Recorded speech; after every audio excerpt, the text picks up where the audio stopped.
Salut à toutes et à tous, bienvenue dans On verra en post-prod. Le podcast qui explore les coulisses de la création audiovisuelle. Ici, on parle de tout ce qui se passe avant, pendant et surtout après le tournage, là où l'image prend vraiment vie. Aujourd'hui, j'ai l'honneur de recevoir Alexandre Brémard, lead shooting chez Quantic Dream, le studio de jeux vidéo à l'origine des jeux comme Heavy Rain, Beyond Two Souls, Detroit Become Human et plus récemment Spellcaster Chronicles et Star Wars Eclipse. Alexandre s'est d'abord orienté vers le cinéma avant de trouver sa place dans le jeu vidéo, en passant par plusieurs postes clés sur les plateaux de tournage. On va parler de son parcours, de ses années en opérateur caméra et en assistant réalisation, et de comment tout ça l'a mené à superviser les tournages chez Quantic Dream.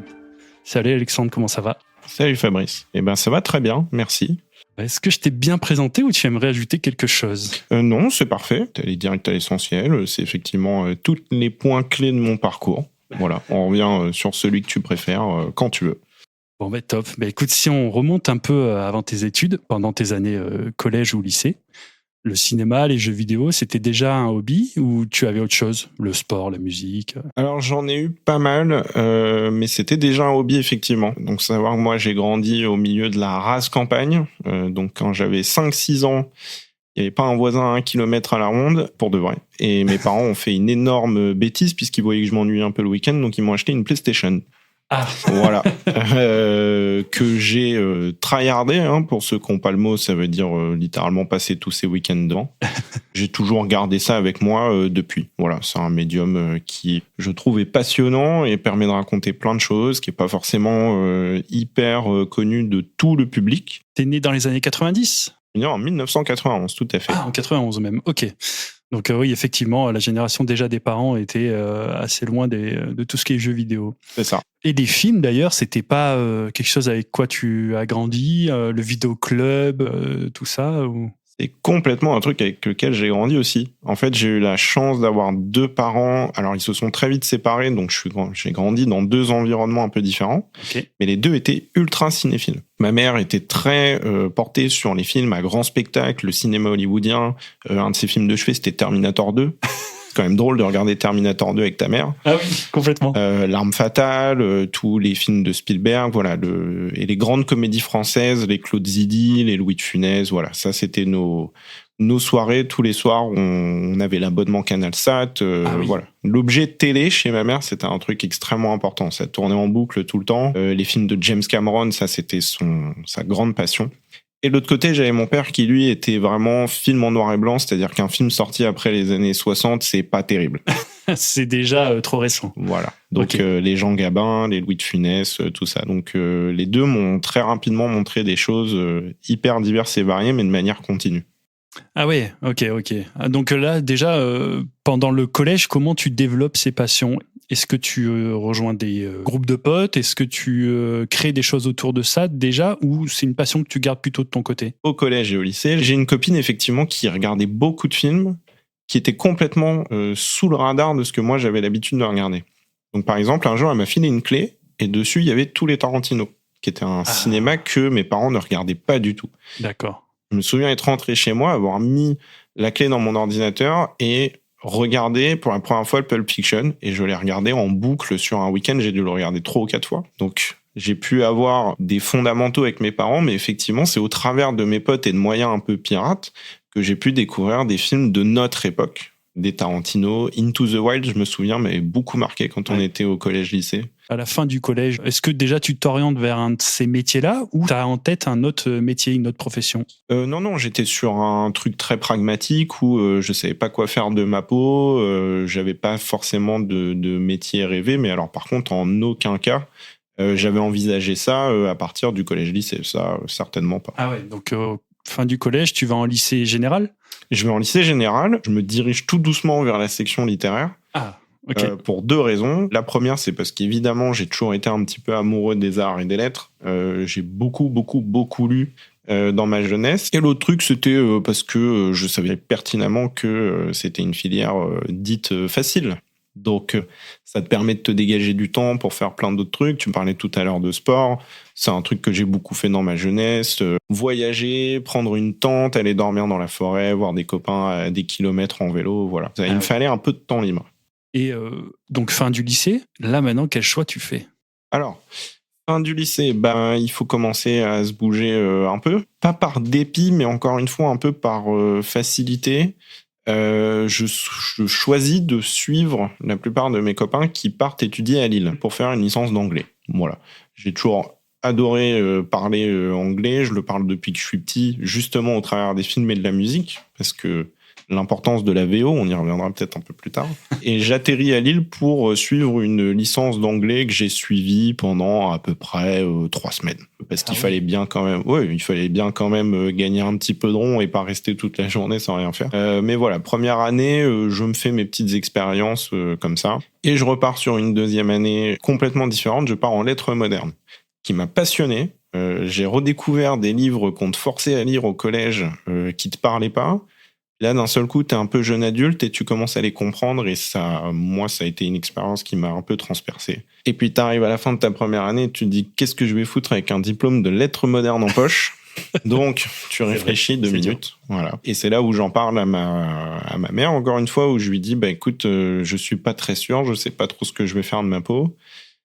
Et c'est elle qui me dit un soir, alors ça, je m'en souviendrai toute ma vie parce que pour moi, c'était un peu ahurissant. Elle me regarde et elle me dit, mais pourquoi tu fais pas du cinéma ? Et c'est sorti de nulle part, dans le sens où j'avais jamais eu de velléité à filmer des trucs, écrire des histoires. J'ai toujours eu un imaginaire un peu débordant, mais pas au point d'en faire des films tout de suite, quoi. Et est-ce que aussi, parce que j'en parle de temps à autre, est-ce que c'est parce que on ne voyait pas assez les cursus sous nos yeux ? Les cursus de cinéma, j'ai l'impression, pour que ce soit plus clair, que ce soit comme le conservatoire, tu sais, en musique, et donc les enfants, ils vont très jeunes. Et en fait, si t'as loupé le train, après, c'est plus un sujet, quoi. C'est vrai que maintenant que t'en parles, j'avais jamais vu ça sous cet angle, mais effectivement, dans la plupart des villes, t'as un conservatoire de musique, t'as les beaux-arts aussi, mais il n'y a pas de structure pour le cinéma. Quand ta mère te dit ça, comment tu réagis ? Je crois que la première chose que je me dis, c'est ouf, mon père va pas être très content parce que lui, il était très pratique, très pragmatique. Voilà, ils font un métier qui connaît absolument, qui est sécurisant. J'ai la chance d'avoir 2 parents qui m'ont toujours dit, écoute, tu feras ce que tu veux, mais par contre, tu le fais bien. Voilà. Et ça, c'est une chance inestimable. Et mon père, évidemment, au début, tique un peu. Hein. Il me dit, oh là là, bon, écoute, bon courage. Mais tu commences aussi à avoir 21, 22 ans et tu te dis, il faut aussi que je démarre un peu ma vie quelque part, quoi. Là, il faut... Ouais. Voilà. Qu'est-ce que tu fais ? Tu regardes un petit peu tous les cursus qui se proposent à toi dans ta région. Et puis, tu tombes sur des mots hyper barbares comme art du spectacle, gestion de la culture, etc. Mais il n'y a pas, tu vois, une espèce de le temple que tu t'imagines où tu vas rentrer, puis en fait il y a des gens hyper passionnés, des poètes, les plateaux de tournage dans tous les sens. C'est ça. Ouais. Pas du tout. Donc je trouve une licence à Lille dans une faculté art du spectacle, mention cinéma. Ah d'accord. Voilà. Donc la première année c'est 30% de cinéma où tu vas vraiment apprendre tous les courants, les plus grands courants de ces 100 dernières années. Ah oui. C'est hyper intéressant. Encore une fois, la théorie, c'est toujours, c'est hyper plaisant, quoi. Bien sûr. D'apprendre tout un tas de choses comme ça. Belle assise, ouais. Après, cette licence-là, elle était surtout tournée sur la gestion de la culture. Donc, c'est des mots un peu barbares, mais en gros, c'était, on nous apprenait les rudiments pour gérer des lieux de culture. Donc, ça pouvait être un musée, ça pouvait être une médiathèque, voilà. Mais moi, je me destinais jamais à ça. Donc, c'est là où tu te rends compte que le nœud va être bien plus compliqué que ce que tu te figurais. Ouais. Et donc, après cette première année, est-ce que tu as été satisfait de cette année-là ? Ça se dirige vers là où tu vas ? Ou justement, comme tu viens de le dire, tu te rends compte là, à ce moment, qu'il y a peut-être une première contrainte géographique ou le choix d'une école à faire ? Qu'est-ce que tu fais ?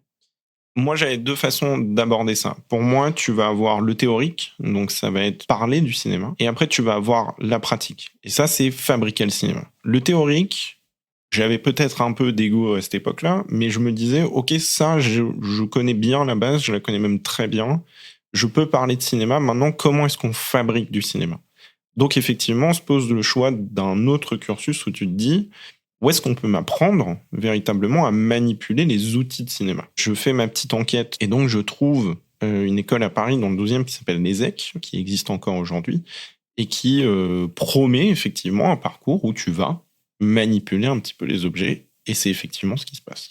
Ok, donc ouais, tout de suite sur la caméra. Hein. Si tu veux, quand tu ne parles que de théorie pendant 3 ans, où en fait tu parles du film mais de pas comment il est fabriqué, tu te dis ok, il y a un réalisateur et une caméra, mais t'as pas trop conscience de ce qui se passe derrière non plus. Alors tu regardes un petit peu de making of, tu vois bien qu'il y a des mecs qui manipulent des projecteurs, mais tu sais pas exactement qui est qui fait quoi et dans quel ordre. Et tu vois une liste de 200 personnes au générique de fin d'ailleurs. Absolument. Et en fait, tu regardes le nom du réalisateur, les 3 premiers grands rôles et tu fais ouais, c'est bon, je les reconnais. Les 10 minutes d'après, en fait, c'est complètement cryptique. Ouais, donc c'est ça. tu les zappes très vite. Ok.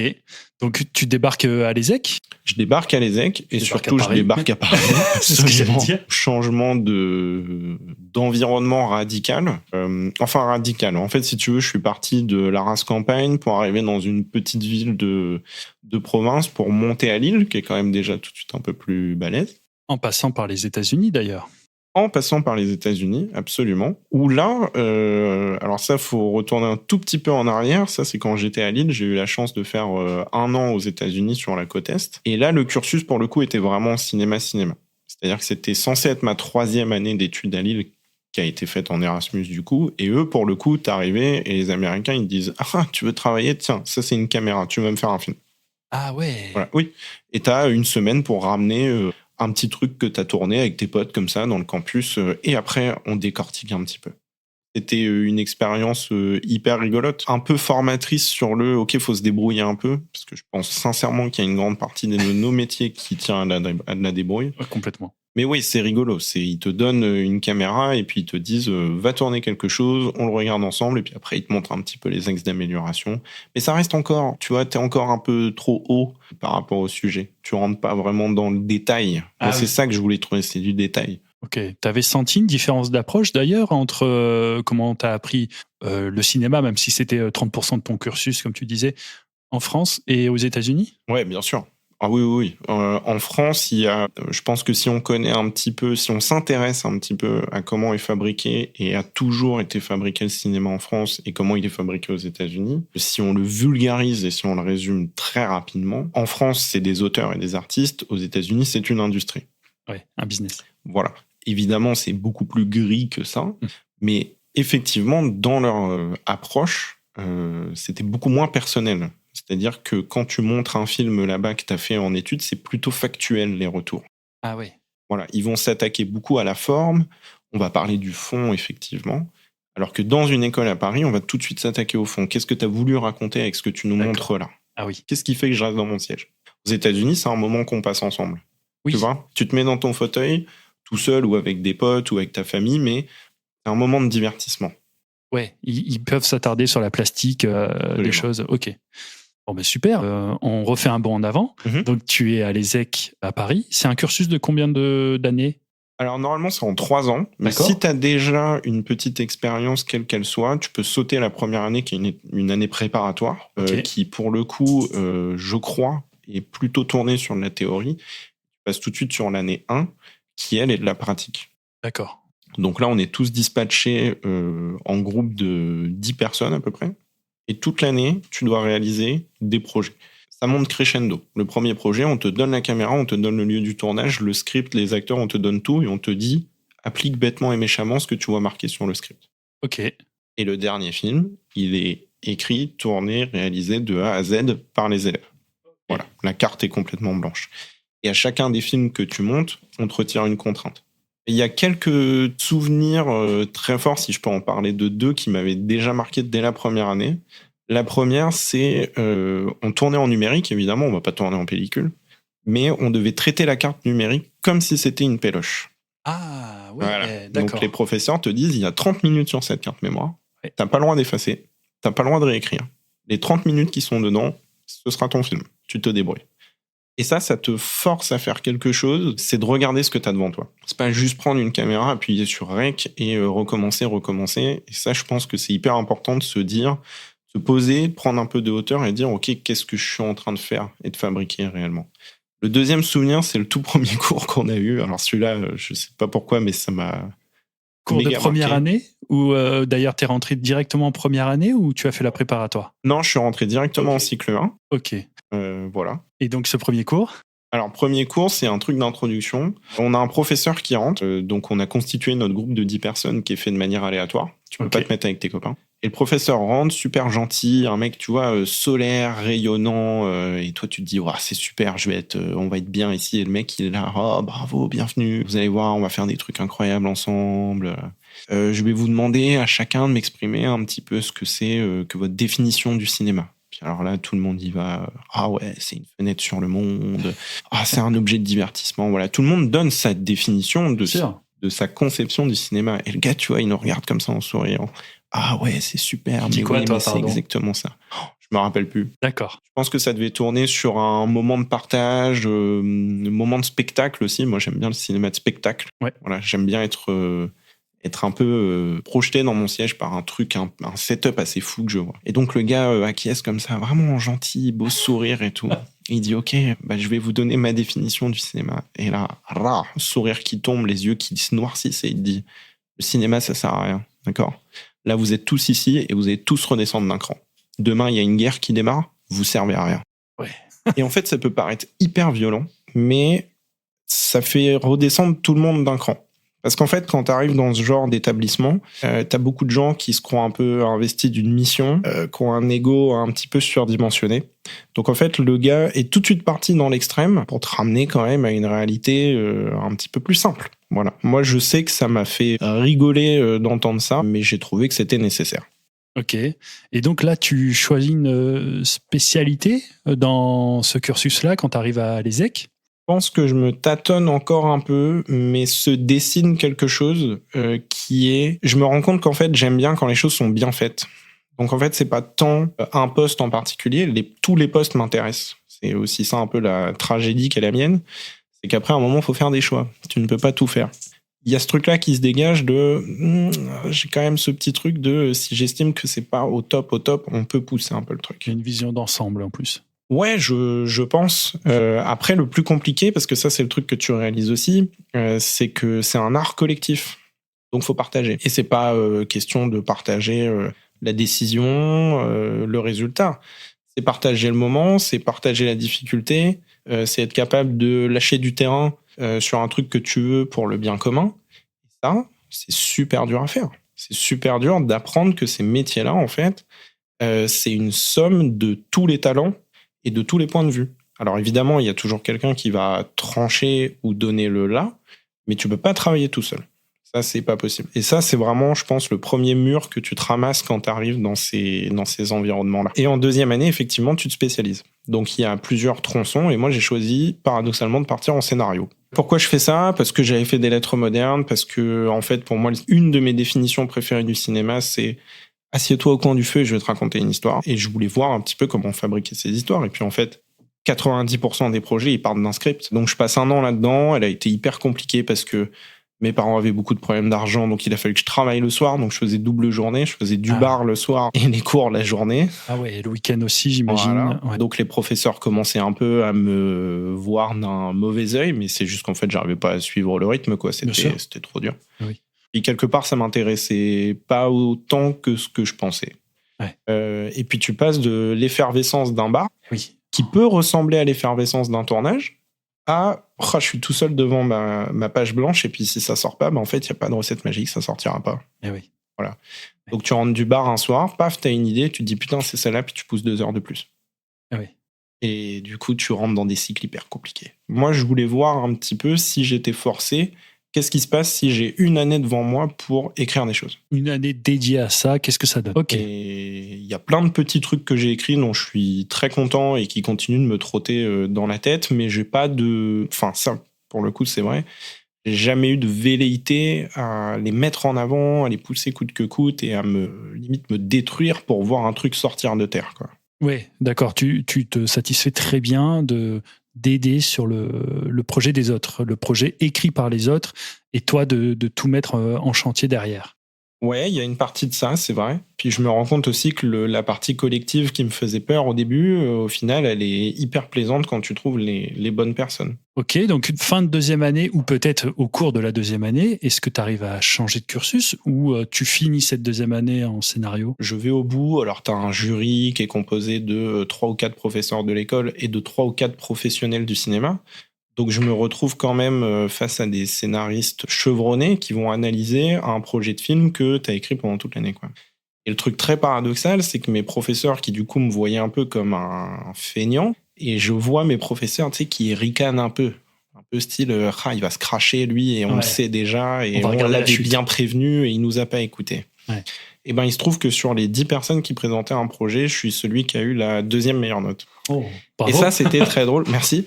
C'était très drôle parce qu'en fait t'as d'un seul coup les professionnels qui te regardent, qui font non, nous on a trouvé ça plutôt intéressant, on aimerait bien qu'Alexandre nous explique un petit peu plus ce qu'il voulait dire par là. Et là d'un seul coup tu te retrouves à parler de toi. C'est bizarre, hein, tu devrais parler de ton film, puis en fait tu te retrouves à parler de toi. Parce que ce que tu as injecté dans ton film, en fait, ça fait partie de toi. Spoiler, j'ai pas du tout continué dans le scénario après, c'est ça qui est drôle. Justement, donc fin de deuxième année, tu termines donc sur le scénario. Est-ce que tu fais un stage? Je fais un stage. C'est obligatoire pour valider le diplôme. Ah d'accord. Et c'est un stage dans le scénario ou... C'est pas du tout un stage dans le scénario. J'ai ce truc, c'est pour la technique qui revient, quoi. Manipuler des objets de cinéma, des objets physiques de cinéma. Ouais, apprendre. C'est ça. Et j'ai une bonne connaissance qui me dit, écoute, je connais un loueur de matériel de cinéma. Donc pour le rappeler très rapidement, quand tu fais un film, en fait, t'achètes pas ton matériel, tu vas chez un loueur parce que le matériel coûte trop cher à acheter et il est très vite obsolète. Il y a plein de boîtes qui louent le matériel pour les gens qui partent en tournage. Donc tu fais ta petite liste et tu viens chercher ton matériel. Moi, c'était, je sais pas si on peut citer de marque, mais c'était dans la société qui s'appelait Transpacam, qui est à Gennevilliers. Et donc, tu arrives dans cet énorme hangar qui est rempli de matos professionnels, c'est la pointe de la pointe. Et donc, je fais un stage de 2 mois là-bas où, en fait, toute la journée, tu prépares des commandes pour les équipes qui tournent. Et en fait, c'est un truc assez classique de ce que j'ai compris à l'époque, de commencer ta carrière avec des gros guillemets dans ce genre de boîte. Petit aparté, donc j'ai enregistré un podcast avec le chef opérateur cadreur Johan Kostowska et il a commencé sa carrière tout de suite, recommandé par des assistants caméra de cinéma. Ils lui ont dit « Ah ouais, tu veux être dans ce métier ? Tu vas aller sur les bancs d'essai. Tu vas aller chez un loueur, tu vas bouffer du matos, de l'expérience, croiser des équipes qui viennent, préparer les caméras, etc. » Donc c'est drôle aussi que tu partages absolument. Même chose. C'est une super école parce qu'en fait, tu vas passer ta journée à manipuler des objets. Tu vas passer ta journée à préparer des listes de matériel. Donc, tu vas commencer à comprendre comment sont catégorisés tous les tournages. Tu vas avoir les grosses machines qui partent à 3, 4, 5 camions et tu vas avoir l'équipe de documentaires fauchés qui part avec 3 valises. Voilà. C'est ça. Ouais. Et en fait, tu comprends déjà que tu peux faire un film avec tout et surtout, quels sont les moyens que tu vas déployer sur ton film. Et donc, pendant 2 mois, tu fais ça. Et l'autre vertu que ça a, ce genre de position, de stage, c'est qu'en fait, tous les jours, tu as des équipes de tournage qui viennent récupérer du matériel. Oui. Et là, tu fais le lien avec ce qu'on te répète dans toutes les formations que tu vas faire en France, c'est il n'y a personne d'autre que votre réseau qui vous fera travailler. Donc en fait, tu as des gens qui viennent et puis ils viennent, donc tu as parlé de bancs d'essai il y a quelques minutes. Ouais. En gros, les bancs d'essai, c'est tu prends ton matériel et tu as une demi-journée pour ouvrir toutes les valises, tout essayer, tout rempaqueter et être sûr que tout fonctionne avant que tu partes en tournage. Tu passes des fois du temps avec ces gens-là. Donc, tu crées des petites relations, tu bois un café, puis tu commences à dire « j'aimerais bien vous rejoindre ». Pour du matériel peut-être très récent, ils sont amenés à te demander un conseil ou un truc pour monter peut-être un nouvel outil, un nouvel accessoire qu'ils ont commandé et qu'ils ne savent pas très bien maîtriser, non ? Ouais, ça peut arriver. Moi, je me souviens qu'on avait reçu les nouvelles caméras de chez Arri. Alors, c'était la Alexa Mini. Elle venait juste de sortir. Ouais. Et en fait, toute une après-midi, on a fait avec mon amie Katia Amnan, qui est une très bonne steadicameuse, avec qui j'ai gardé contact. C'est avec cette personne-là que j'ai fait mon stage. On se connaissait pas, on était même pas de la même école. Et encore aujourd'hui, on travaille ensemble. Ça fait 10 ans maintenant. Okay. Avec Katia, on prend cette nouvelle caméra qui venait d'arriver. Tu sais, c'est un peu comme une bagnole qui sort du garage, quoi. Et en fait, on se rend compte qu'ils ont des filtres intégrés dans la caméra. C'est pas toujours le cas, mais là, tu as vraiment une palette de filtres et en fait, on se met à tester 2 choses. On se met à tester les 3 filtres qui sont dedans pour voir à quel point ça altère la couleur de l'image. on se rend compte tout de suite que certains ajoutent une espèce de teinte verte. Ah oui. Ouais, un petit peu bizarre. Donc ça, on le montre un peu à nos supérieurs et aux équipes qui venaient. Et tu leur dis, fais gaffe au ND, qui est donc le filtre, parce qu'il est un peu verdâtre. Et quand tu vas le changer, il y a un petit bruit qui se met en place. Bah oui, là, tu gagnes des points. Effectivement, l'altération de la couleur, c'est pas possible. Donc Harry, bonne caméra, mais arrêtez les filtres prémontés. C'est pas utile, on en a plein, on va les mettre au bout des lentilles et ce sera très bien comme ça. On va s'en sortir. Ok, donc quand tu préviens des équipes, ouais, tu gagnes un peu des points, ça te permet d'engager la conversation, tout simplement. Ok. T'engages la conversation, donc tu te perfectionnes un petit peu sur le matériel et je pense que c'est vraiment là où je me dis, ok, j'ai compris ce que je voulais faire pour me lancer et vulgairement, je me dis, je veux être dans la tranchée. C'est-à-dire, je veux être avec les techos qui sont dans les camions à transporter des caisses, être sur une journée de tournage qui est millimétrée et comprendre exactement comment tu vas organiser ta journée pour être toujours à l'heure, toujours au bon endroit, au bon moment. Ok. Et je me dis qu'en plus, pour fabriquer un film, comme je comprends de plus en plus la collectivité de la fabrication, si tu comprends pas comment tout le monde travaille et quelles sont leurs contraintes, leurs envies, et leurs problèmes, tu pourras jamais réussir à comprendre la portée de ce qui fait cet écosystème. Je choisis la caméra parce que j'aime bien la construction de l'image, mais j'aurais pu prendre du son, j'aurais pu prendre de la lumière. C'est pas grave. Ouais. Les équipes de cinéma, c'est un environnement qui est très vite sociabilisé dans plein de catégories différentes et clairement il y a des métiers, c'est être ouvrier quoi, t'es artisan du cinéma. Oui, c'est exactement les équipes ouvrières qui sont plutôt l'équipe machino, électro, c'est leur statut, ils sont ouvriers du Absolument. cinéma. Ouais, tout à fait. Donc tu vas te retrouver à faire des barbecues à l'arrière des camions, à péter des bières chaudes en fin de journée, c'est génial. Enfin, c'est... Oui, complètement. Voilà. Une vraie ambiance de chantier presque. C'est ça. Ouais, puis tu te fais mal au bras. Moi j'aime bien, c'est un truc un peu con de ma part, mais j'aime bien sentir mon corps souffrir un peu en fin de journée parce que je me dis que j'ai bossé, tu vois. Oui, bien sûr. Voilà. Ouais, t'as fait des efforts. Ouais. C'est ça. Donc je décide de me dire, bah, c'est parti, je pars en caméra. Ok. Donc le décider, c'est une chose. Qu'est-ce qui te permet de le faire? C'est-à-dire que donc là, ton stage se termine, j'imagine. Donc plus d'école? Non, terminé. Ok. C'est quoi la transition quand tu te dis, je veux partir en caméra? Bah en fait, t'as pas de vérité générale.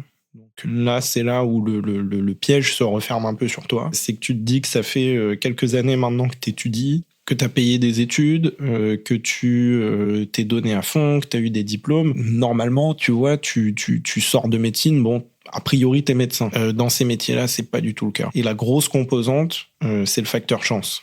Et là, le facteur chance, il prend la forme de est-ce que t'as bien géré tes relations sociales et est-ce que t'as des contacts surtout qui vont réussir à te faire entrer. Quand je parle de contacts, je parle pas de ceux que tes parents ou des gens que tu connaisses dans ton cercle privé pourraient avoir. C'est plutôt dans tes années d'études et dans le stage, par exemple, que je viens de te raconter. Ouais. Est-ce que tu as réussi à capter l'attention de quelqu'un qui va peut-être t'embarquer avec lui? Et c'est pas tombé tout de suite. Okay. Voilà. Parce que pendant le stage, tu avais pas concrétisé au point de... tu t'étais bien entendu avec des gens sur les bancs d'essai, mais pas d'échange de numéros, pas de bah tiens, recontacte-moi après ton stage ou quoi. Eh ben non. Pas là-dessus. C'est pas évident hein, quand non, t'es... Ouais, c'est quand pas même, ta place. Non. Tu es censé être là efficace pour eux. Eux, ils ont un gros tournage à faire. Ils sont pas là pour... si c'est pour commencer à échanger les carnets de contact. Ouais, faut aussi se connaître un peu. Moi, depuis tout à l'heure, je te raconte mon parcours. Donc oui, je suis parti à Lille, à Paris, aux États-Unis. J'ai changé 4 fois de secteur. J'ai travaillé dans des bars, des restaurants. Mais pour autant, je me considère pas comme quelqu'un d'extrêmement sociable. Ça veut pas dire que je suis dans mon coin en permanence. Ça veut juste dire que moi, la démarche d'aller voir quelqu'un et de lui dire « Ah, j'aimerais bien travailler dans ce secteur, est-ce que machin ?» c'est quelque chose qui est super dur à faire pour moi. Puis il y a aussi ce truc de... alors c'est marrant parce que c'est Alexandre Astier, moi je trouve qu'on a le mieux parlé ces dernières années. Il dit qu'il aurait pu faire plein de trucs, mais qu'aujourd'hui, il n'accepte plus de travailler avec des gens avec qui il n'irait pas déjeuner le midi. Et ouais, j'avais adoré aussi cette citation. Ouais. Voilà. Et moi, ça, je pense que je le sais depuis toujours. Mais voilà, j'allais pas partir avec les premiers venus. Puis de toute façon, ça s'est pas présenté. Ouais, ok. Donc, comment après ça s'est présenté après tes études, ce premier saut dans le vide, on va dire ou... Je suis parti sur une équipe caméra parce que j'avais un copain qui avait le choix, la chance, entre 2 plans. Du coup, il m'en a refilé un. Et c'était sur une série quotidienne sur France 2 qui s'appelait Parents mode d'emploi. C'était juste après le JT, donc c'était les petites capsules comiques façon scène de ménage, etc. Oui, d'accord. Voilà. Donc, c'est des tournages où tu tournes toute la journée, des petits sketchs. Donc ça a véritablement été ma première équipe. Et j'ai travaillé avec eux pendant des périodes. Donc ça allait être 2 fois 2 semaines, 1 fois 3 semaines. Et j'ai fait ça pendant 6 mois, je pense, au poste de 3e assistant caméra. Voilà. Et donc, je sais qu'avec Ivan Kostowska, on avait parlé du second assistant caméra et premier assistant. Que fait le 3e ? Est-ce que tu peux nous expliquer ? C'est hyper simple. Le 3e, il fait tout ce que le premier et le second, ils veulent pas le faire. Donc, c'est décharger les camions, tirer les câbles de BNC, nettoyer les lentilles, etc. D'accord, voilà. Ouais. ok. Clairement, t'es une aide sur tout un tas de petits trucs qui peuvent arriver à la dernière minute. Donc, tu vas décharger tout le matériel, tu vas le recharger le soir, tu vas aussi beaucoup t'occuper des batteries. Parce que quand tu tournes à plusieurs caméras, en fait, tu as tout un stock de batteries qui charge et qui doit... Tu fais un roulement, quoi. Ouais, c'est ça. Tu fais un roulement, exactement. Donc, tu dois les numéroter, tu dois savoir exactement quand est-ce que la batterie est chargée, etc. Moi, je faisais un système de notation aussi. Donc, je savais, par exemple, que ma batterie numéro 4 sur les 16 que j'avais, elle tenait 20 minutes de moins que la numéro 5. Ah oui. Comme ça, tu sais que quand la 4, elle part, tu sais que c'est la plus faiblarde et tout de suite, tu regardes si tu en as une derrière qui va pouvoir prendre le relais. Tout ça te permet aussi d'apprendre un petit peu comment les gens se positionnent sur un plateau. Donc sur un plateau, tu as 2 éléments très importants. On va dire que tu as 2 zones géographiques.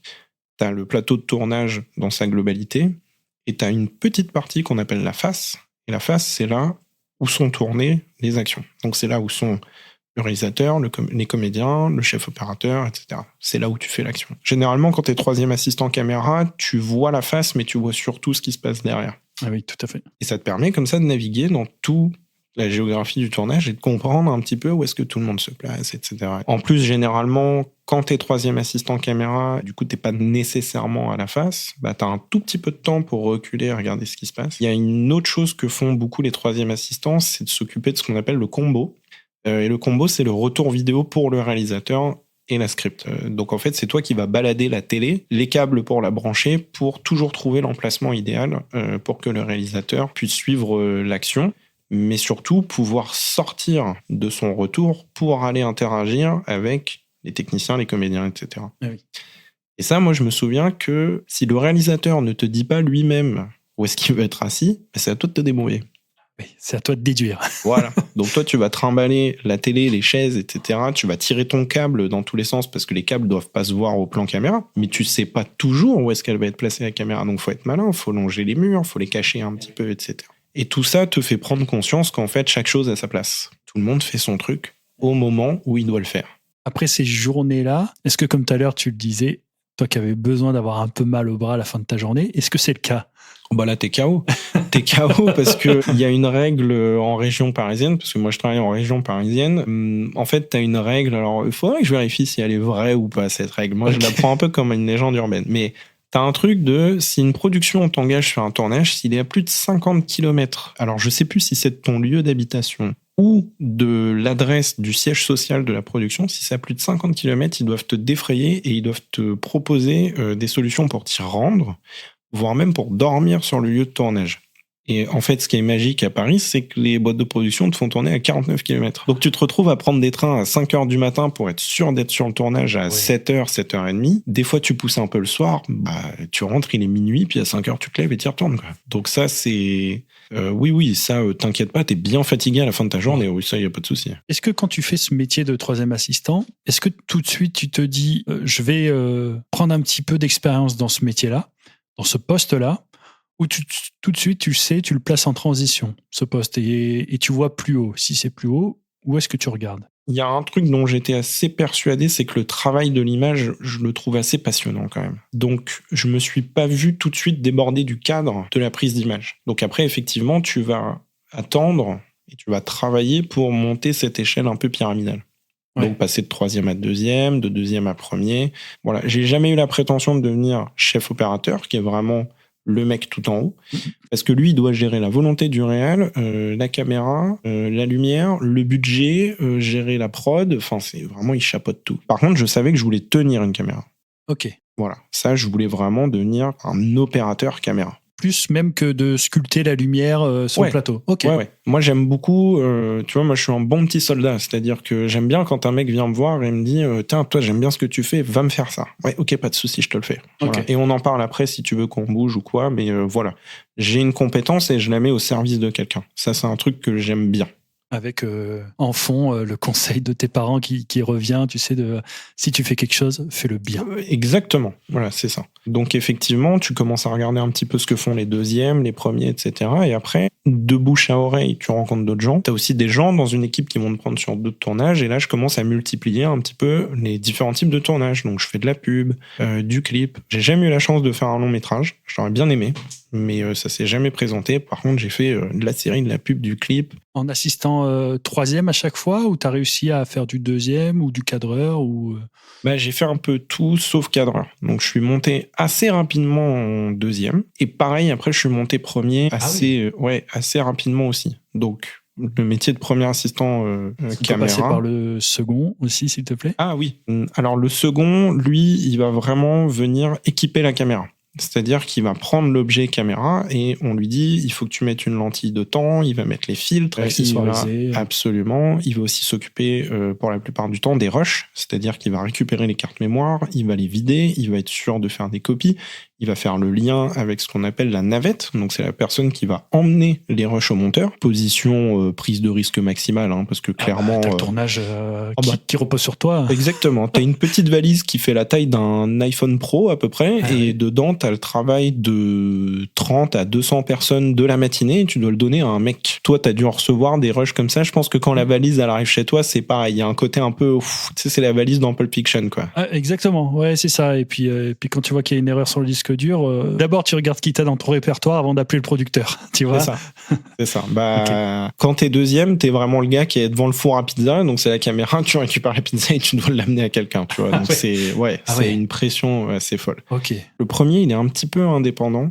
parce qu'il s'occupe d'une partie très précise de la caméra, il s'occupe de faire ce qu'on appelle le point, donc c'est l'endroit où la caméra va être nette sur un sujet. Donc tu prends un mec qui est en train de parler dans une pièce. Si le fond de l'image est flou, tu comprends que le point est fait sur le bonhomme en question, et s'il se déplace, lui, en live, en direct, il doit régler ce paramètre. Et tu peux le faire de deux façons différentes. Soit tu es collé à la caméra et tu le fais à la main en touchant la lentille directement, ce qui est très compliqué. Ouais, c'est pas inconfortable du tout. Voilà. Aujourd'hui, on a des technologies qui permettent de fixer des petits moteurs sur le côté de la caméra, et en fait, tu pilotes ça avec une télécommande. Donc tu vas répéter la scène plusieurs fois pour prendre tes marques. Il va passer de position A à B à C. Tu sais à peu près à quel mètre il est de la caméra, ce qui te permet de définir ton point. Et dès que la scène est lancée et que le comédien passe par les différents points, c'est à toi de faire les transitions entre les différents points pour que l'image soit nette en tout temps. Et ça, c'est cool parce que c'est une autre manière d'aborder le tournage. Là, pour le coup, toute la journée, t'es assis sur une caisse et t'es concentré sur un truc. T'as un retour combo pour toi. C'est ça. Parce que parfois, effectivement, comme tu dis, c'est une télécommande sans fil, HF. Ouais. Pas de mettre forcément de la caméra, tu peux être un peu à distance. Ah, bien sûr. Et au final, tu dois faire ça vraiment au jugé entre est-ce que tu arrives à voir de tes yeux sur le vrai tournage et de ce que tu as sur le retour de l'image. Et puis la prise, elle repose quand même beaucoup sur toi, là, pour le coup. Hein. Ah oui, un sujet flou, c'est une prise ratée. C'est ça. Donc, tu as la même responsabilité que le mec qui éclaire, le mec qui cadre et le mec qui prend le son. Voilà, si un de ces trois, et que le comédien aussi, si un de ces quatre paramètres foire, voilà, t'es obligé de refaire le truc. Alors, je te raconte juste la fois où ça a été le plus compliqué.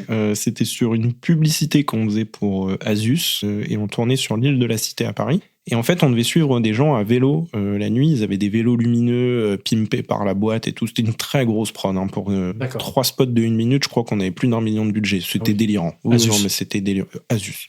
Pour suivre les gars à vélo, qui allaient plus vite que quelqu'un qui marche, on avait un buggy de tournage. Alors ça, c'est trop bien. Moi, ça, c'était des côtés gadgets comme ça. Je trouve ça génial. Je sais que t'aimes un peu la moto, d'ailleurs, etc. Donc oui, buggy de tournage, on te donne ça. C'est génial. T'as une voiture, il n'y a pas de carlingue, tout le monde s'assoit à l'arrache dedans, tu t'accroches comme tu peux et tu dois tenir ta caméra. Et je monte à l'arrière du véhicule, quasiment dans ce qu'on pourrait appeler le coffre. Ça va pas très vite parce qu'on suit des mecs à vélo, hein. Mais t'es avec ta télécommande devant ton écran miniature et tu dois réussir à faire le point. ça bouge dans tous les sens. Challenge, ouais. C'est génial. Ah ouais. C'est trop drôle. Et t'as le cadreur à côté qui galère autant que toi parce que ça bouge, il prend les, tu sais, en plus, c'est l'île de la Cité, donc c'est des pavetons dans tous les c'est sens. Ça, c'est que des pavés. Voilà. Ouais. C'est un gros challenge. On s'est trop marré. Puis je te dis encore une fois, moi, le côté gadget des tournages, les buggy de tournage, les grues, les dollies, tout ça, moi, ça m'éclate. Ok, donc là, tu es freelance, c'est ça, pendant tous ces mois? Eh ben, je découvre la réalité du statut d'intermittent du spectacle. Donc, tu trouves une mission qui va durer une semaine et qui est payée un demi-SMIC, c'est cool. Par contre, si tu trouves rien dans les 2 mois suivants, il y a rien qui tombe. Alors, au bout d'un moment, ton statut se déclenche. Je vais pas aller dans les détails, mais ton statut se déclenche qui fait que les périodes où tu travailles pas vont quand même être compensées, maigrement, mais compensées quand même. Mais le challenge, c'est tous les ans d'arriver à faire un certain nombre d'heures pour renouveler ce statut. C'est ça, 507 heures. Alors, ça paraît rien, 507 heures. C'est un peu plus de 3 mois de travail sur un CDI de 35 heures. C'est ce que j'allais dire, c'est ce qu'on peut croire, oui. Et en fait, c'est hyper dur à trouver. 507 heures avec partant de rien, déjà pour avoir 8 heures, donc qui est un contrat d'un jour, c'est une galère sans nom. Faire son premier cycle, c'est très très très dur.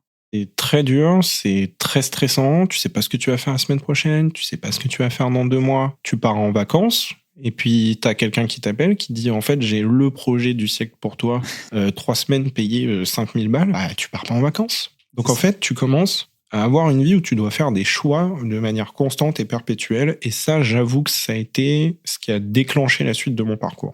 Ok. Je voulais être capable de faire des plans. Donc là, je commence à réaliser à ce moment de ma vie que c'est pas le forfait qui va me plaire. Donc, j'ai cette période un peu de lune de miel où j'ai plein de tournages qui tombent. Je suis allé faire une pub Louis Vuitton. Tu te dis, c'est en train de marcher, tu vois. Et puis, arrive un petit peu ce désert. Tu te dis, oh la vache, là effectivement, il n'y a plus de boulot qui tombe. Les quelques milliers d'euros que j'ai mis de côté cette année, en fait, j'ai bien fait de les garder parce que là, ils vont fondre. Parce que ton statut intermittent ne te permet pas forcément de rester à hauteur, quoi. De couvrir un loyer parisien surtout. Voilà. Là, tu commences des fois à rester un peu tout seul chez toi, puis t'appelles, t'envoies des mails, les gens te disent non, désolé, j'ai rien pour le moment, etc. Et je me dis qu'en fait, si ça va être ça toute ma vie, c'est compliqué. Puis je parlais avec mes chefs qui me disaient, ouais, moi des fois je vois pas mes gamins pendant 3 mois. Parce que je pars tourner au Maroc, en Égypte, puis après on va à Bali. Alors c'est génial, mais se pose la question de qu'est-ce que je veux. J'estimais que j'avais assez compris ce qu'étaient les tournages. Et en fait, il y a un truc assez drôle, c'est que je regardais les petites annonces justement pour tiens, on cherche des cadreurs, etc. Je me précipitais pas pour sauter sur une annonce où on cherche un cadreur pour cadrer un clip, c'est fait au lance-pierre, voilà. Quand tu atteins une certaine sphère professionnelle, tu as un peu envie d'y rester. Je parle pas d'argent, hein. Je parle vraiment de conditions de travail. Absolument. Ouais, bien sûr, tu as envie qu'il y ait des chefs de poste, qu'il y ait envie une vraie équipe et que chacun fasse son travail, que tu n'aies pas à faire le leur. Tu as envie de travailler avec des gens qui vont continuer à te faire grandir. Oui, c'est ça, te faire grandir, tout à fait. T'as pas envie d'aller avec une petite équipe sur un projet quasi étudiant que t'as déjà fait. Bon, tu le fais si vraiment t'as besoin d'argent. Je regardais un petit peu les annonces comme ça et en fait, j'avais vu une annonce passer. Ils cherchent des cadreurs pour une boîte à Paris qui s'appelle Quantic Dream. Donc, c'est un studio de jeux vidéo qui est basé à Paris depuis un peu plus de 20 ans maintenant, qui est un studio de motion capture. La motion capture, c'est vraiment un studio gris où tu vas mettre une combinaison à un comédien, il a des marqueurs sur lui, et puis on dirige la scène, on récupère les mouvements du comédien, et t'en fais un film, un jeu vidéo, ce que tu veux, ça te crée une animation. Et moi, je me dis, mais sur ces tournages-là, il n'y a pas de décor, il n'y a pas de costume, il n'y a pas de lumière, pourquoi est-ce qu'ils ont besoin de cadreurs ? Bizarre. Ouais. Tu vois, c'est pas du tout... Oui, ils sont juste à récupérer les données spatiales de ces capteurs et puis de les intégrer dans leur machine. Ouais. Et puis, bon, je postule quand même, mais ça m'emmerde un peu parce que c'est un stage. Ah, d'accord. Voilà. Moi, je postule en mettant dans ma lettre de motivation et tout ça, que ça m'intéresse beaucoup, que le jeu vidéo est un médium que je trouve passionnant et que j'ai un peu peut-être envie de savoir aussi comment ça se fabrique, mais que je veux bien qu'on rediscute des conditions de stage, etc. Zéro réponse. Je décroche de moins en moins de contrats, donc ça me conforte dans l'idée que en fait le milieu il est quand même plus compliqué qu'il n'y paraît. Tu te dis merde, en fait je le savais depuis le début, partir dans ces métiers-là c'est hyper casse-gueule et c'est exactement ce qui est en train de se passer. Ouais. Et j'ai pas envie de repartir sur une formation d'un métier alimentaire, voilà, enfin c'est... Tu vois, tu remets tout en question. Il y a des moments, je pense, dans ces métiers-là, il y a des moments qui sont très, très, très difficiles à vivre et qui peuvent te paralyser un petit peu. Donc, beaucoup de réflexion, beaucoup de temps de latence comme ça. et 6 mois plus tard, je revois la même annonce tomber. Et en fait, j'ai un souvenir qui revient, qui date du temps de l'école, donc de l'ESSEC. Et en fait, c'est la soirée d'intégration. Ça fait 2 semaines que je suis à Paris, je commence cette école, ils font une soirée d'intégration, j'y vais. Évidemment, on fait la fête, donc moi je commence à avoir un petit coup dans le nez. Et à minuit, je vais chercher des bières au bar, et le bar est blindé, et il y a un mec à côté de moi, puis tu sais, tu regardes toujours un peu les gens autour de toi. Il se trouve que le mec à côté de moi, il a une moustache qui lui remonte, mais jusqu'aux yeux. Et donc je le regarde, je lui dis, littéralement, je lui dis, putain mec, elle est trop gaulerie, ta moustache. Et il me regarde, il sourit, il me dit merci, tu sais, enfin bon, il dit des trucs hyper intrusifs. Yeah. Et il me dit, alors, tu viens de rentrer à l'école? Je lui dis que oui. Et il me dit que lui, c'est un ancien de l'école. Et je lui dis, ah, trop bien et tout. Je lui dis, tu fais quoi maintenant? Et il me dit, écoute, je suis réalisateur à Quantic Dream. Moi, je deviens fou. Je lui dis, mais c'est génial.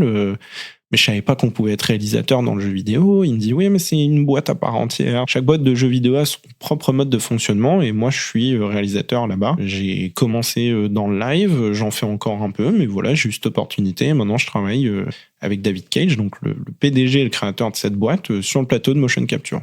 Oh, génial, quoi. Et il m'avait donné son Facebook. Ok. Et ce mec-là s'appelle Benjamin Dibling. Et quand je vois l'annonce retomber, je me dis, tout pour le tout, j'ai son contact dans mon Facebook depuis plus de 3 ans, je lui envoie un message. Et je lui dis, écoute, j'ai vu cette annonce, ça m'intéresse, est-ce qu'on peut se rencontrer? Et en fait, j'étais en tournage sur une petite série en même temps, il me dit, viens demain matin, je te fais passer un entretien. Et en fait, j'ai dit à la série que je serais en retard, ce qui est très compliqué, parce que normalement, tu peux pas être en retard sur ce genre de métier. Ça implique beaucoup de gens. Voilà. Et je suis allé passer mon entretien. Et Benjamin m'a dit, écoute, moi c'est bon, je te prends si tu veux. Mais ça impliquait une chose, c'est que je devais abandonner un petit peu toutes les heures d'intermittence que j'avais déjà commencé à mettre de côté. Et je devais redéclencher un stage. Et pour faire ça, j'ai dû payer une école fantôme. Et oui, bien sûr. Voilà, parce que j'allais pas me réinscrire dans une école, donc j'ai payé un mec qui avait une école fantôme, je l'ai payé, je crois, 100 balles, un truc comme ça. C'était 100 € quand j'avais dû payer une convention de stage. C'est ça, et en fait, tu payes ta convention de stage pour aller bosser quelque part. Et paf, tu relances. Et à partir de là, je suis jamais parti. Et ça fait 9 ans. Ah, voilà, on arrive sur le dernier arc. Est-ce que du jour au lendemain, tu as arrêté les tournages live, d'ailleurs, quand tu es arrivé chez Quantic? Ouais, complètement, parce qu'en fait, on t'embauche à plein temps. Ah, voilà, tu as été à plein temps tout de suite. C'est ça. Ok. C'est paradoxal, parce que du coup, je tombe dans le truc que je cherchais. C'est-à-dire, ok, maintenant, du lundi au vendredi, je sais à quelle heure je commence, je sais à quelle heure je termine, et je sais ce que je fais dans 6 mois. Et donc, j'arrive là-bas, je crois que c'était un mardi matin, tu vois, c'est con, mais il y a des trucs comme ça qui te marquent. On s'en souvient, ouais. Bien sûr. Et j'arrive sur le plateau de mocap, et j'ai tout de suite la première assistante qui vient me voir, qui me dit, ah, salut, je m'appelle Valérie, tiens, viens. Et puis je vois, en fait, c'est en train de tourner, puis c'est en train de tourner en anglais. Et je vois, effectivement, sur le plateau de mocap, Benjamin, qui est en train de diriger une scène avec le héros du jeu qu'on était en train de tourner. Le jeu, c'était Detroit Become Human. Oui. Le héros, c'était Marcus. Donc en plus, c'était l'acteur Jesse Williams, qui est un mec, si t'as regardé la télé un jour, t'es forcément tombé sur Grey's Anatomy, donc t'as vu ce mec-là. Et il est en train de donner la réplique à un monsieur assez vieux, qui est un comédien qui s'appelle Lance Henriksen. Fin de la prise, Benjamin vient nous saluer, assez cool, aujourd'hui vous regardez un petit peu comment ça se passe, prenez un peu la température, etc. Et puis demain on vous met aux caméras. Et il nous regarde comme ça, il fait... Vous l'avez reconnu? Et je dis, ouais, Jesse Williams, ça, de Grey's Anatomy. Il dit, ouais. Et l'autre? Je dis, non, là, comme ça me dit rien. Il me dit, ce mec-là, il a joué dans Alien, dans Terminator, et en fait, c'était un mec au CV monstrueux, quoi. Ah ouais. Et je me souviens que ça m'avait un peu ému, quoi, parce que tu te dis, c'est marrant, le jeu vidéo, en fait, depuis que je suis gamin et qu'on en parle, il y a quand même cette image qui suit le jeu vidéo, qui est pas très reluisante dans la bouche de certains. Oui, tout à fait. C'est-à-dire, on a rendu les utilisateurs pas glamour du tout en faisant des éternels adolescents, boutonneux, ce que tu veux. Tout à fait. Solitaires et tout.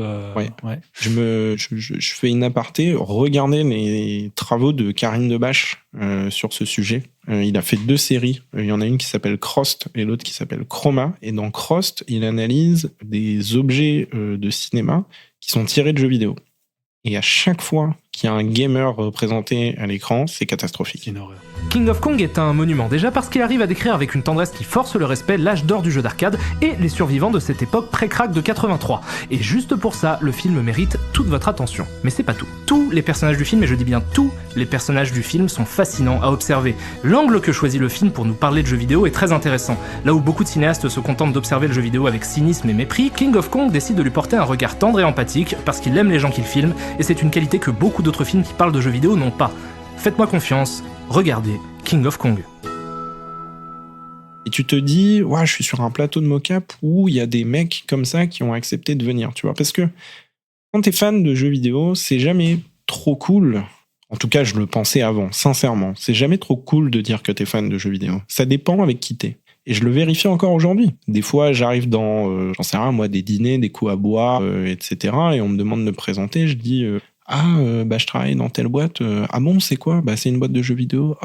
Ouais, super. Ouais, mais on fait un Star Wars. Ah bon, tu vois? Et c'est con. Oui. C'est juste des mots, hein. Ouais. C'est-à-dire qu'il presque il y en a, ils se disaient ok, non, toute la journée ils designent le nouveau Monopoly, quoi. Ouais, où ils sont en slip dans une salle de réunion, sans être douchés, à se faire buter un devant une Pac-Man, play. quoi, tu vois. C'est ça. Ouais. Alors que c'est tellement plus. Ouais. Voilà. Donc j'arrive sur ce plateau et pendant 6 mois, je vais cadrer et monter des choses qui sont jouées sur ce plateau. Cadré et monté. Ouais.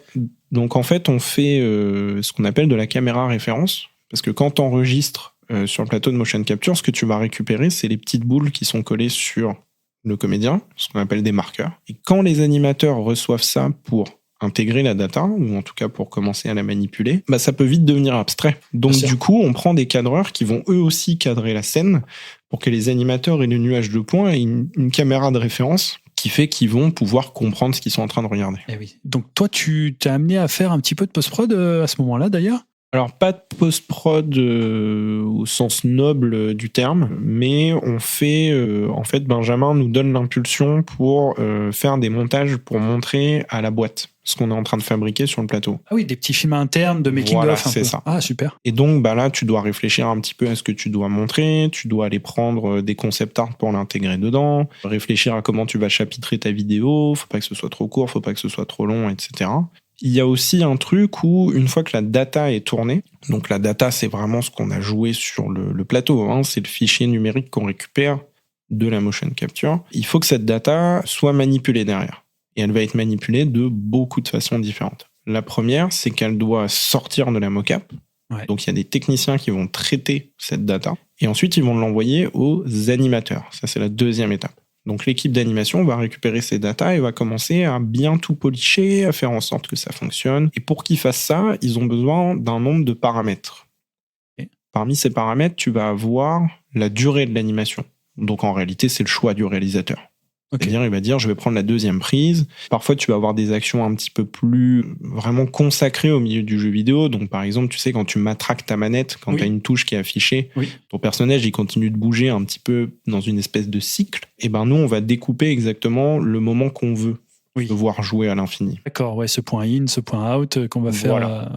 Et à l'époque, c'était moi et Lisa qui faisions ce travail. C'est-à-dire qu'on récupérait la volonté de Benjamin, qui était pris par une script. Ouais. Et on récupérait les timecodes et en fait, on allait découper les animations et on faisait un fichier EDL. Ok. Ah oui. Tout simplement. Parce que toute la boîte était synchronisée sur le même TC. Ok. Que ce soit la mocap, le son ou tous ceux qui vont traiter cette donnée, voilà, ils ont le même TC. Donc TC, c'est timecode, c'est vraiment un repère temporel. Ok, donc toi, quand tu découvres tout ce monde-là, tout ce process-là, j'imagine déjà c'est assez loin de ce que tu as pu apprendre à l'école. Complètement. Est-ce que justement, il y a des compétences que tu as appris alors à l'école, mais surtout sur tes mois de gros tournage que tu as pu faire? Est-ce qu'il y a des compétences que tu arrives un petit peu à emmener au studio Quantic Dream? Alors, pas directement. C'est-à-dire que moi, quand j'arrive là-bas, ils ont déjà vraiment bien avancé sur D3. Et D3, ça a été 450 jours de tournage. Ok. Voilà, encore un truc absurde. Non, mais la donnée de se dire 450 jours de tournage, c'est absurde. On peut rappeler la moyenne de jours de tournage d'un long métrage, c'est trentaine de jours. Ouais, c'est 50 jours. Ouais, allez, on va dire 50. Voilà, on va dire 50, c'est une jours. bonne prod. C'est tu ça, vois. exactement. Voilà. Il y a des moyens.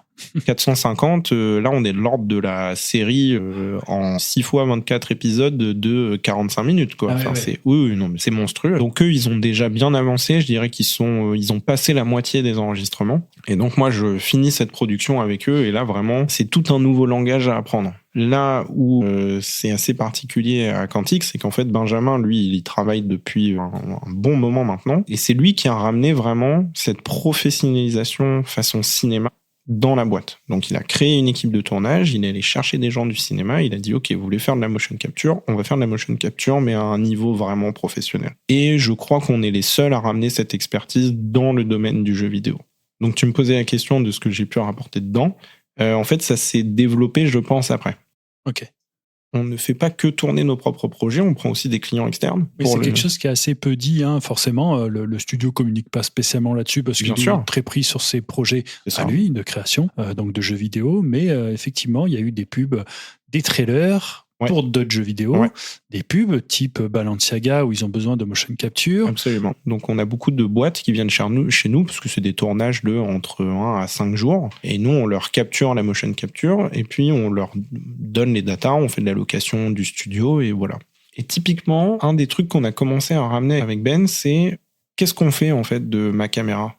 Et sur un des trailers, je dis à Ben, écoute, il faudrait qu'on regarde avec l'équipe de motion capture, moi, est-ce qu'on pourrait capturer une caméra en fait ? Parce qu'à partir du moment où tu peux capturer un acteur, qu'est-ce qui nous empêche de mettre des marqueurs sur une caméra et de capturer le mouvement du cadreur ? Bien sûr. Voilà. Alors, t'équipes pas le cadreur, t'équipes juste la caméra. Et puis après, tu fais un rapport en disant, à ce moment-là, j'utilisais telle focale, j'étais à telle distance, et le gars qui est aux caméras 3D va appliquer les mêmes paramètres et tu te retrouves avec le résultat que tu avais sur le plateau. Oui, bien sûr. Alors, c'est pas du tout une technique qu'on a inventée, hein, attention. C'est quelque chose qui existait déjà, mais c'est quelque chose qu'on n'avait pas expérimenté encore. Et donc, du coup, on a commencé à mettre ça en place. D'abord avec les tournages externes, tu vois. Il y avait les mecs qui venaient, on disait, au fait, on peut aussi vous filmer ça, on a un cadreur. Sur les tournages externes, parce que de toute façon, vous ne pouvez pas l'intégrer à des process aussi longs que votre jeu à 450 jours. Tu ne peux pas intégrer ça à la moitié du projet. C'est ça. Donc, on ramène cette caméra. Et donc là, moi, je commence à ramener des choses que je sais faire d'avant. C'est-à-dire, je commence à faire des listes de matériel. Je vais aller chercher chez des loueurs. Je commence à réfléchir avec mes clients à une solution qui leur convient pour avoir un cadreur sur le plateau, des retours derrière, etc. avec du HF. Donc, de la transmission d'images sans fil. Combien de cadreurs ils veulent ? Parce qu'en fait, moi, je peux aussi engager des gens pour faire du multicaméra. Je vois pas où est le... Et tu récupères... c'est ça. Okay. Donc, on leur fait des formules un petit peu custom et je vais te raconter la formule sur laquelle on s'est le plus marré. C'était pour le trailer d'un jeu qui s'appelle Elden Ring, qui est sorti... Alors, Elden Ring, il est sorti il y a quoi ? Il y a 3-4 ans, je dirais. Non, peut-être 2-3 ans. Donc, cette boîte qui s'appelle Unitimage, qui est une boîte avec qui on tourne depuis très longtemps, nous contacte et nous dit, voilà, on a encore décroché un super contrat parce que vraiment, ils font des trailers, c'est des bijoux. Vraiment, ils font, c'est de l'artisanat, c'est super ce qu'ils font. Et on a la chance de travailler et de collaborer avec eux de manière régulière. Ils nous contactent et ils nous disent, bon, voilà, on a un projet, c'est hyper secret, mais on aimerait bien vous montrer un truc et savoir si vous êtes partant pour faire la mocap avec nous, mais on vous en dira plus après. Bon, d'accord.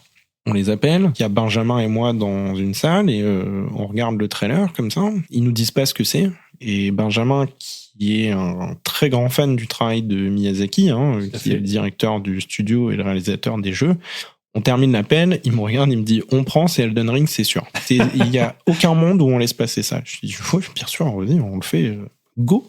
Et en fait, là où c'était un petit peu bâtard, c'est que Unitimage, avec qui on travaille normalement sur le plateau, nous dit en fait, la grosse contrainte de ce tournage, c'est que monsieur Miyazaki veut voir le tournage. Mais il viendra pas en France. Il veut voir ce qu'on fait et on doit pouvoir communiquer avec lui, mais il ne viendra pas en France. Donc là, je fais un petit flux de streaming à gérer. Exactement. Nous, on n'est pas du tout équipés pour faire ça. Oui, bien sûr. Voilà, Donc, je commence à faire ma petite liste et puis en fait, je finis par prendre ce qu'on appelle des kits réalisateurs pour Benjamin et le directeur de Unitimage qui était sur le tournage. Donc, en fait, c'est des écrans, basiquement, c'est des écrans portables qui te font le retour des caméras. Derrière, tu mets des grosses batteries pour les alimenter et en fait, je connais un type de batterie où tu as une prise USB sur le côté. Et je me dis, je vais acheter les trucs qui tiennent les téléphones dans les voitures. espèce de repose téléphone. Oui, voilà. bien sûr. Ouais, ok. Donc j'achète ça, je le monte sur un bras magique sur le retour, comme ça tout le monde peut mettre son téléphone dessus, brancher en USB son téléphone dans la batterie, kit d'écouteurs sans fil pour tout le monde, et vous lancez une réunion sur Microsoft Teams avec Miyazaki. Génial. Donc en fait, tu as ton retour devant toi, tu as ton client sur ton téléphone à toi, de voiture. ton support de voiture que j'ai bricolé comme ça. Ouais. Ok. Et du coup, on se retrouve sur un tournage où moi, je cadre, et t'as les deux réals derrière moi. Donc, t'as Benjamin et Maxime de Unit qui sont tous les deux, tu sais, le doigt sur l'oreille comme des gardes du corps du président américain. Et tu sais, entre deux prises, t'entends juste « Yes, I understand ». Parce qu'en fait, il parlait à un gars qui faisait traduction français-anglais vers un traducteur qui faisait anglais-japonais. Et il fallait attendre que tout revienne. Et en fait, là où ça a été assez mortel, c'est que les Japonais, dans leur approche du travail, ils sont très millimétrés, très détaillés. Et au bout de 2-3 prises, Monsieur Miyazaki quitte l'appel en disant « C'est bon, mon projet est entre de bonnes mains, moi je vais me coucher parce qu'il était 5h du mat chez eux ou je sais pas quoi. » C'est pas vrai. C'est génial. Et tu te dis « Wow !» Et je crois même qu'à un moment, il a validé une prise et Benjamin, il a un peu, tu vois, hoché la tête comme ça, il a fait...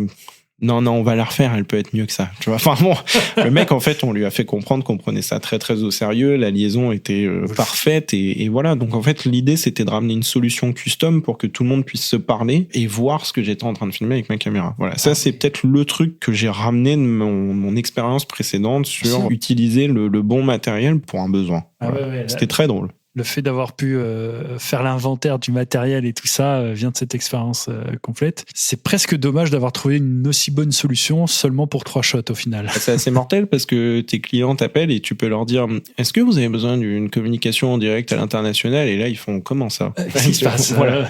Donc en fait, ça étoffe ton jeu de cartes de ce que tu peux proposer. On peut ne pas payer un avion, des hôtels, etc. Ah oui. Voilà.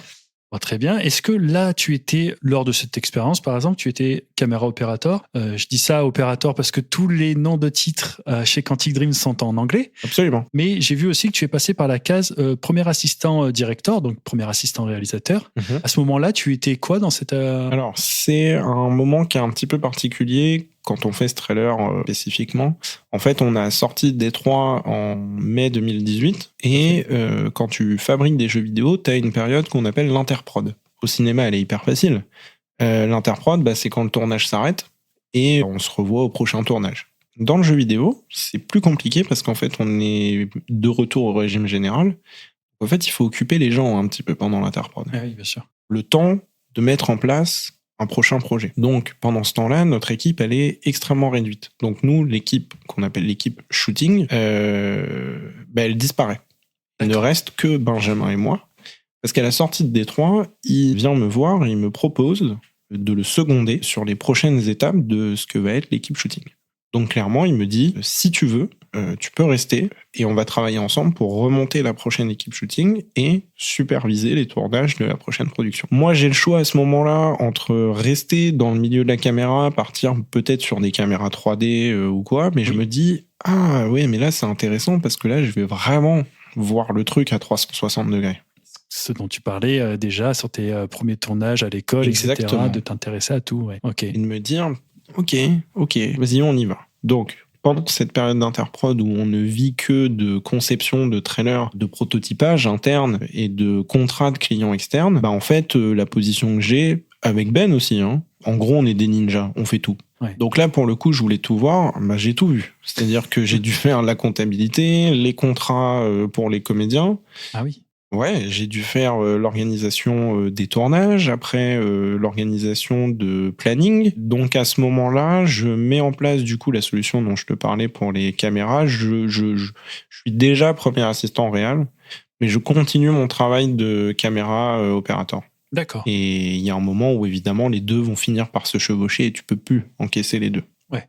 Voilà. Ok.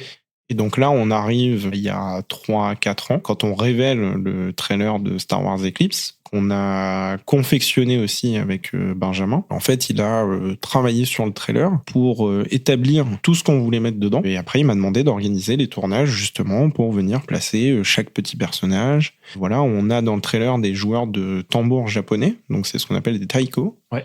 On est allé voir tous les deux des clubs de taïko dans Paris. On en a vu 3 ou 4, je crois. Et puis après, on a travaillé avec un en particulier qui s'appelait Taïko Paris Ensemble. D'accord. On les a fait venir au studio, on a enregistré du mouvement, etc. etc. Donc, tu vois, rien que pour aller chercher les taïkos, c'est moi qui ai loué le camion, c'est moi qui ai conduit le camion. Ah oui, Ouais, c'est moi qui ai chargé le matériel, qui l'ai déchargé avec eux. d'accord. Après, j'ai lancé le tournage et puis après, je les ai ramenés. Parce qu'encore une fois, on n'était que 2. Eh oui, c'est ça. Ouais. En parallèle, Benjamin, il montait version sur version sur version du trailer. Il parlait avec le compositeur, il parlait avec les mecs qui faisaient les FX, les mecs qui faisaient la light. Il a contacté un studio à Paris pour pousser le montage encore plus loin en qualité vraiment cinéma. Bien sûr. Donc vraiment, là, on était 2 couteaux suisses, quoi. Et donc, on arrive sur la production de Star Wars Eclipse, où là, tout se met réellement en place. Là où la boîte, du coup, passe en pleine production, donc on recrute pour toutes les équipes, pas que la nôtre. La compagnie se remet dans la production d'un jeu, et Benjamin me confie la direction de l'équipe de tournage. D'accord. C'est là où tu passes lead shooting. Absolument. D'accord. Donc, lead shooting, traduit dans notre milieu à nous, c'est vraiment le premier assistant réel. Donc, tu le disais très bien tout à l'heure, le travail d'un premier assistant réel, ça va vraiment être de décharger le réalisateur. Voilà. Il y a, je pense, une des plus grosses erreurs que j'ai faites sur ce métier-là, c'est d'attendre qu'on te dise « voici comment tu peux me décharger ». Mais c'est pas du tout le cas. Ouais. En fait, c'est 2 métiers qui sont vraiment à part entière. Alors évidemment, le premier assistant réalisateur va être en support du réalisateur, mais il doit aussi lui-même anticiper des choses auxquelles le réalisateur ne devrait pas penser. Donc ça va être, j'en sais rien moi, des problèmes de logistique, des problèmes humains, anticiper des scènes particulièrement compliquées, voilà. Surtout dans des projets aussi denses que ce qu'on peut faire à Quantic Dream, il y a 1 milliard de paramètres qui rentrent en jeu. On n'est jamais assez de monde pour regarder tous ces problèmes. D'accord. Donc là, il te fait passer à ce poste, on va dire. Et là, donc, c'est quoi, ça ressemble à quoi maintenant votre équilibre sur le plateau de tournage ? Alors, à quoi ça ressemble ? Benjamin, il fait partie de ce qu'on appelle la direction créative, c'est-à-dire qu'il travaille avec les autres directeurs de la boîte pour mettre en place le jeu, le projet, pour réaliser la vision du truc. Moi, je vais m'occuper de la partie tournage. Donc, typiquement, je dois sortir un planning de tournage, je dois m'assurer que toutes les parties prenantes du tournage sont gérées. Donc ça veut dire être sûr que les comédiens sont engagés correctement, payés correctement, que la boîte répond à toutes leurs attentes. Quand tu fais venir un comédien américain, il faut être sûr qu'il soit dans le bon hôtel, qu'il ait pris la bonne voiture, que voilà. Alors j'ai quelqu'un qui va s'occuper de ça à plein temps, mais il faut que je garde un œil dessus. D'accord. Ah oui. Voilà. J'ai des cadreurs à qui je demande de cadrer certaines choses. Je peux leur demander de me faire des listes de matériel à aller louer quand j'ai un besoin particulier. On a 2 continuity supervisors, donc comme en France on appelle ça les scripts. Donc ce sont ceux qui sont responsables de la continuité du projet quand tu es sur le tournage. Voilà, donc on crée tout un écosystème comme ça. J'ai évidemment aussi mes assistants à moi, j'en ai 2. Ouais. On a tout cet écosystème qui est là pour assurer le fait que la boîte tourne de la data toutes les semaines, toute l'année. Ah oui. Et c'est là qu'est le vrai challenge. Parce que quand tu fais un projet où tu as un besoin de tournage, généralement, quand tu pars en tournage, tu es prêt. Oui. Tu as bien potassé ton sujet, tu sais exactement. Voilà. Nous, quand tu tournes toute l'année, toutes les semaines, il n'y a pas de repos. Il n'y a pas de repos. Eh oui. Et c'est très compliqué de réussir à maintenir un rythme en tournant des choses qui vont pas partir à la poubelle, parce que tu as fait une erreur, parce que tu as oublié. Voilà. Donc on a tout un tas de tournages qui sont catégorisés. Tu vas avoir les tournages où on va créer les déplacements des personnages, tu vas avoir des tournages de cascade, tu vas avoir des tournages de dialogue, et en fait, tout ça, on les met dans un certain ordre pour se créer des bulles pour de respiration. Exactement. Très bien. Donc un tournage où tu vas faire venir tes comédiens américains, c'est des semaines de travail. Des tournages où tu vas faire des petites actions pour tes petits personnages dans le fond, c'est un petit peu plus rapide. Donc en fait, pendant que tu fais tes petits personnages, dans le fond, tu prépares les gros.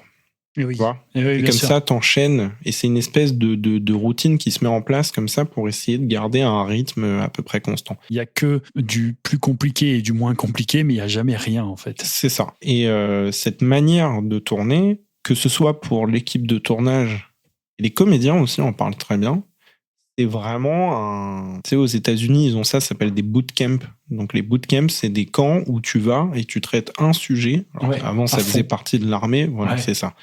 Bootcamp, c'est t'envoyer des mecs s'entraîner pendant 2 mois comme des fous furieux pour réintégrer l'armée derrière en pleine forme. C'est vraiment un bootcamp pour les tournages. C'est-à-dire que moi, j'ai des cadreurs qui tournent toute l'année.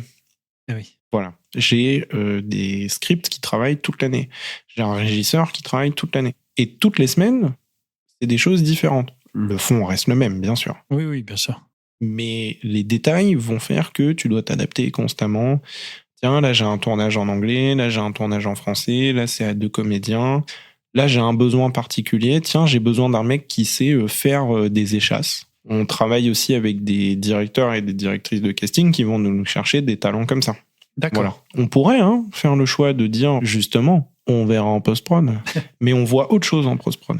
Ah, d'accord. Et c'est aussi le cœur de notre projet, de notre entreprise, c'est de se dire, on va vraiment partir d'une matière première qui est vraie, qui est brute, qui est véritable. Certains trouveront ça peut-être un peu absurde, mais en réalité, il n'y a que comme ça que tu crées un truc qui est vrai, qui est profondément qui est marquant. Enfin, en tout cas, nous, c'est ce qui fait la différence. Puis ces mecs-là, ils vont nous nourrir aussi.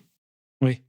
Ça va apporter des idées ou... Apporter des idées, une gestuelle. Ouais. Tu vois, toi, tu te fais une idée préconçue de ce que peut être un mec qui bouge avec des échasses. Oui, c'est vrai. Puis tu fais venir un gars qui fait des échasses et puis il peut te dire, pas du tout. En fait, pour les faire, il faut faire X ou X mouvements, prendre X ou X mesures de sécurité. Et en fait, tu apprends plein de trucs. Ah oui, ça nourrit forcément le... Ok. Et tu retombes dans le truc ultra et hyper collaboratif dont on parle depuis le début aussi. Oui. Quand tu vas chercher ce genre de procédé-là. Donc tout ça, c'est ce qui se passe sur le plateau. Et évidemment, il y a l'après. L'après, c'est quand on va aller traiter la data. Tu tournes tes animations, tu vas les intégrer dans le jeu en l'état, et tu regardes ce que ça donne. D'accord. Et ça se trouve, tu n'auras pas le résultat escompté. Donc à ce moment-là, il faut commencer à tweaker un petit peu tout ça. D'accord, retoucher en post-production, c'est-à-dire, on parle pas de nettoyer des bugs, ça c'est évident. Autre chose. Mais on parle vraiment d'un mouvement où vous n'êtes pas satisfait, d'une attitude, de... Ouais, ça peut être vraiment tous les paramètres qui peuvent te passer par la tête, je pense, on peut y toucher. Je te donne un exemple qui est très parlant. Tu prends Détroit, notre dernière production, tu as plein de séquences de baston. Donc là, on travaille avec un chorégraphe de cascade et des cascadeurs qui vont nous mettre en place des séquences absolument folles. Je te jure, tu regardes ça sur le plateau, tu te dis, mais ce qui s'envoie, mais c'est vraiment très, très, très impressionnant. Il y a des coups de poing qui passent à un demi-millimètre du nez, qui sont donnés à pleine vitesse. Les réactions, quand ils sont censés se faire mal, sont juste bluffantes. Enfin, on utilise des câbles, des matelas, les mecs sautent sur des cartons. Enfin, vraiment, c'est des moyens mis en place qui sont extrêmement poussés. Et puis, tu l'intègres dans la build. Et puis, donc, la build, c'est le jeu en l'état. Oui. Tu l'intègres dedans, tu regardes et puis tu fais « Oh merde, c'est... » Ça rend pas. Ouais, c'est hyper mou. Alors que sur le plateau, tu regardes ça, tu fais « mais c'est du délire ».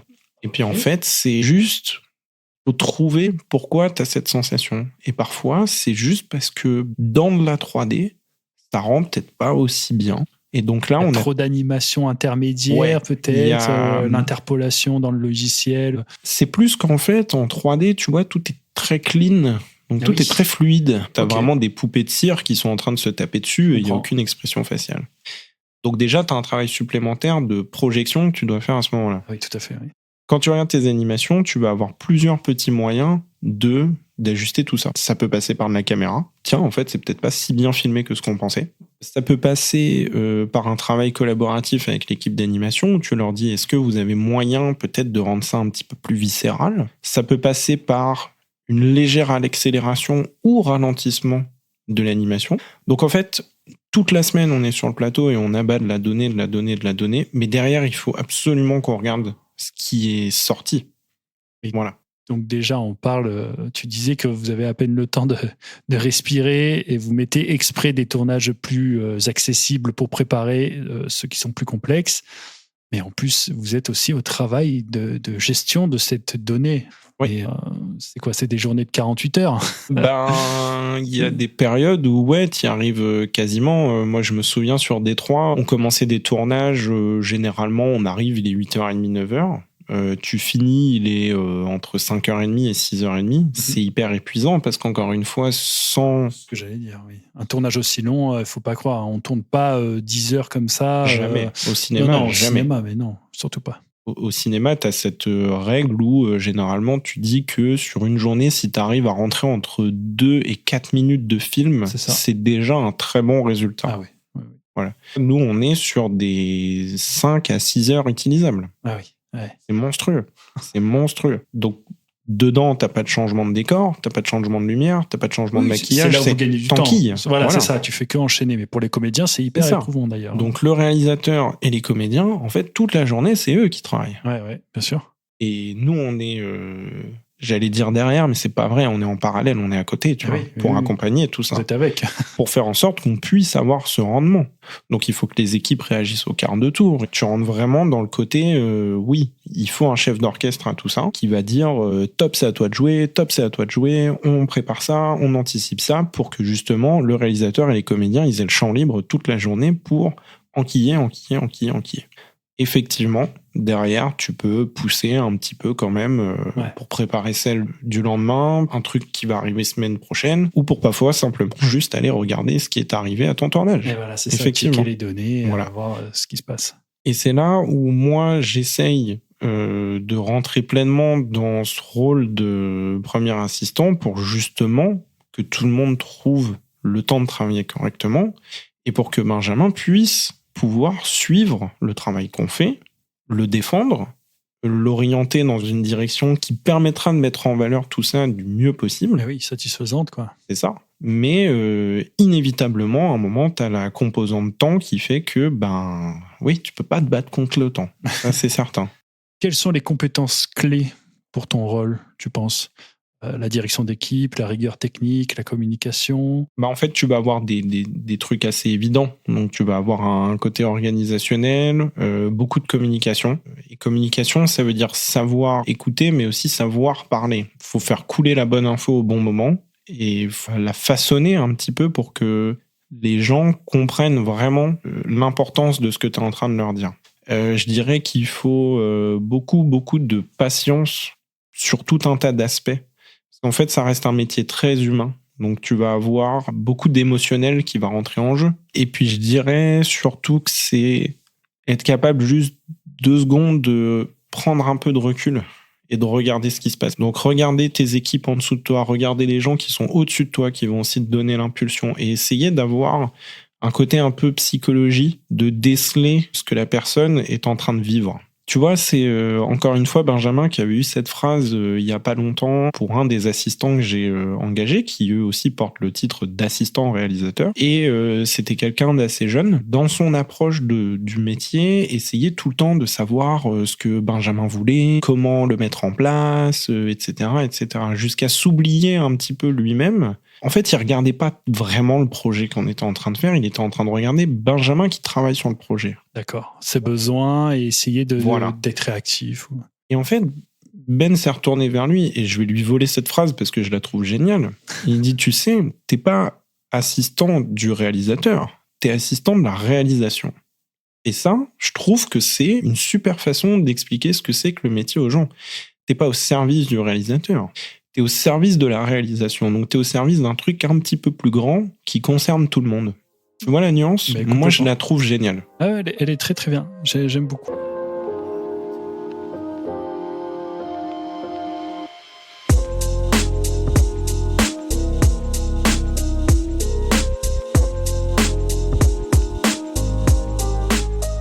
Bon, mais trop bien.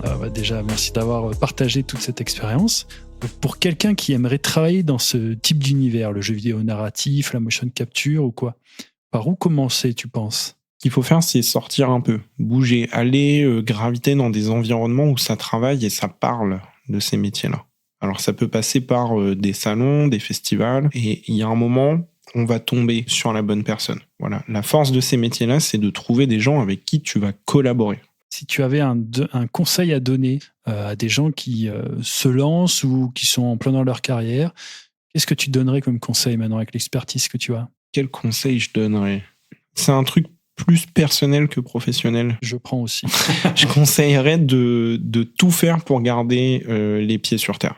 Mais vraiment. Moi, le jour où on m'a annoncé que j'allais travailler sur Star Wars, il y a un truc en toi qui te dit « Waouh, je viens d'accéder à une strate de mon métier qui est juste folle parce que pour de vrai, moi, le héros de mon enfance, c'est Luke Skywalker. » Ah oui. Et pour autant, t'es quand même encore en train de prendre le métro le matin et t'acheter des sandwichs à 2 balles quand t'as pas le temps d'aller déjeuner, tu vois. Il y a rien qui change virtuellement. Moi, j'aime pas trop les gens qui se pavanent. J'ai jamais trop aimé ça, tu vois. J'aime bien les gens qui, justement, ont le contact facile, restent humains avant tout. C'est vrai. Je trouve que c'est un bon conseil. Pour finir, est-ce que tu as un tips, un truc à toi que tu fais au travail et que tu aimerais partager? Ouais, j'essaye de comprendre le périmètre des gens avec qui je bosse, même si c'est pas mon expertise. Et si on veut tous gagner du temps mutuellement, faut que je comprenne ce que toi tu fais et ce que toi tu fais. Donc je vais pas rester juste sur mon petit rail. Donc en fait, tu vois, quand j'ai des gens qui rejoignent mon équipe, je demande à ce que les gens se posent 30 minutes, 1 heure avec le chef d'équipe de chaque département pour qu'il lui montre vraiment les choses. Okay. C'est beaucoup, c'est de l'investissement, et s'ils peuvent pas, bien sûr. Mais j'encourage vraiment à ce que les gens aillent voir. Et c'est pas juste comprendre ce que le mec fait, c'est aussi comprendre ses contraintes. Oui. Qu'est-ce qui le rend inconfortable, tu vois ? Ouais. C'est quoi le pire moment de sa journée ?